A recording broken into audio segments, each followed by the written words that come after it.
ગોત્રી ખાતે ટ્રકમાં ઘરવખરીના સામાનની આડમાં લાવવામાં આવેલ વિદેશી દારૂના જથ્થાના ગુનામાં સંડોવાયેલ આરોપીને વડોદરા શહેર ક્રાઇમ બ્રાન્ચની ટીમે શોધી કાઢ્યો હતો.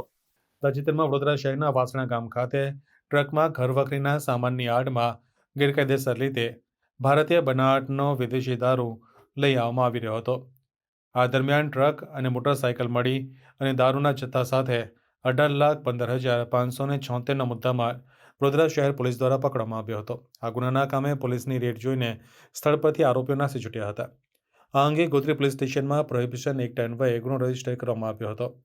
આ દરમિયાન ક્રાઇમ બ્રાન્ચ પોલીસ ટીમના માણસો પેટ્રોલિંગ દરમિયાન બાતમીના આધારે નામે ઈસમ ભાવેશ જગદીશભાઈ પરમારને વડોદરા પાદરા રોડ પર આવેલ સિનર્જી હોસ્પિટલ નજીક આવેલ શક્તિપાનના ગલ્લા પાસેથી શોધી કાઢી તેની પ્રાથમિક પૂછપરછ કરતા આ ઈસમ તાજેતરમાં ગોત્રી પોલીસ સ્ટેશન ખાતે ઘરવખરીના સામાનની આડમાં ટ્રકમાં લાવવામાં આવેલ વિદેશી દારૂના જથ્થા લાવવાના ગુનામાં સંડોવાયેલ હોવાનું જણાવ્યું હતું, જેથી આ ઈસમને આગળની વધુ તપાસ માટે ગોત્રી પોલીસ સ્ટેશન સોંપવામાં આવ્યો હતો.